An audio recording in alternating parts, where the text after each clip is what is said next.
What is up, everybody? My name is Ruby, and welcome back to this week's episode of Ruby's Final Score. If you're new here, basically each week I go over the top sports headlines and give you guys my opinions on everything that's going on. So let's get right into this week's episode of Ruby's Final Score.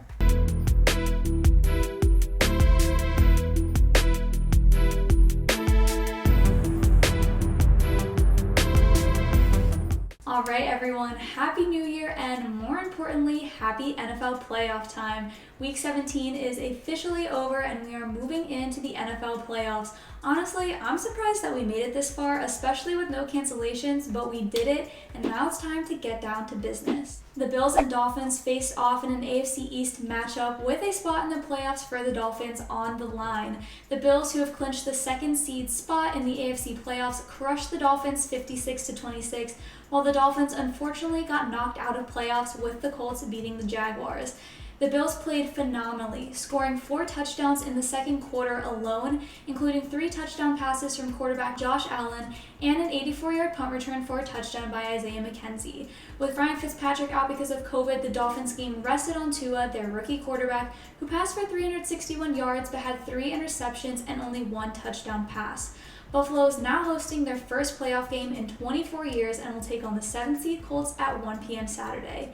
The Bills are going to be hard to beat in the playoffs with Josh Allen on fire and an MVP contender, as well as star receiver Stephon Diggs leading the league in receiving yards. This duo is hard to match this season and will be a challenge to contain. We had an AFC North face-off between the Browns and the Steelers, with the Browns barely scraping by 24-22. The Steelers, who secured the 3rd seed spot for the AFC playoffs, decided to rest key starters including Ben Roethlisberger and TJ Watt.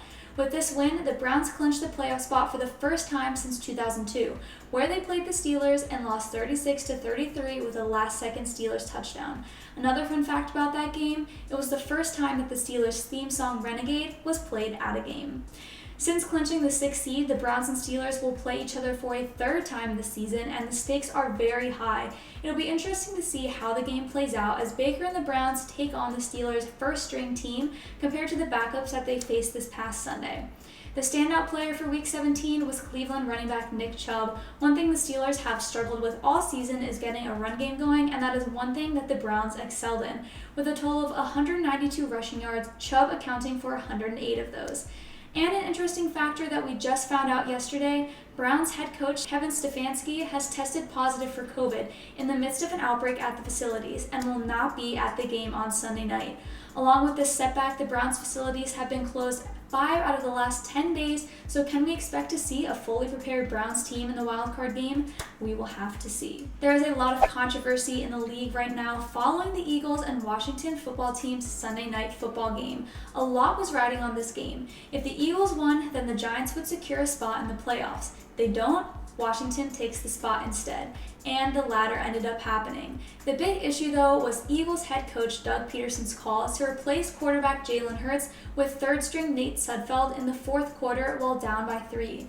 The loss gave the Eagles a better spot for draft picks in the 2021 draft, and this decision instantly got met with backlash, especially on Twitter by players and fans throughout the league.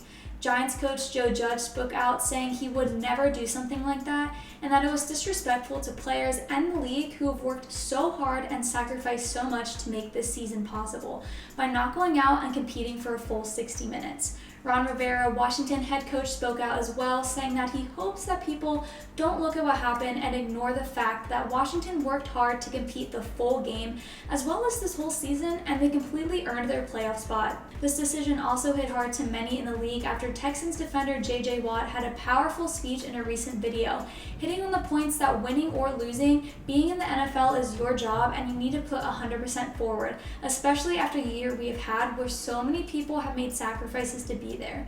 Peterson insists that he benched Hurts strictly because the offense was not performing well and he needed to switch it up, but we'll never know the real reasons. All we do know is that the Eagles got a lot of hate for this move and now sit in the 2021 draft with the number 6th pick.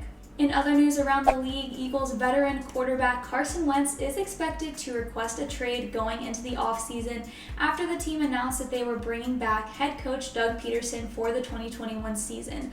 There is a history of bad relations between the two, and Wentz wants out. The number 1 spot that fans are expecting him to land is Indianapolis with the Colts. But this all depends on if Phillip Rivers, drafted in 2004, decides to retire or not. Rivers threw for a total of 4,169 yards this regular season and had 24 touchdowns, but since he's getting older, his NFL career may be coming to an end. I feel like Wentz could really thrive in Indianapolis, who have a top 5 offensive line, one of the biggest aspects that the Eagles have struggled with. With strong running backs such as Jonathan Taylor and Naheem Hines, along with some great receivers like T.Y. Hilton and Zach Pascal, I feel like he would have a lot of options, and I think he could be able to make some great plays. So I think we are ready for the playoffs, which start this weekend on Saturday. We have the Colts and Bills, the Rams and the Seahawks, and Bucks versus Washington. Then Sunday, the Ravens take on the Titans, the Bears play the Saints, and rounding out Wild Card Weekend, the Browns will take on the Steelers on Sunday Night Football. Unfortunately, the clock has run out for this week's episode of Ruby's Final Score. If you guys enjoyed this video, make sure to give it a huge thumbs up and subscribe down below. Thank you guys so much for watching, and I will see you next week for Ruby's Final Score.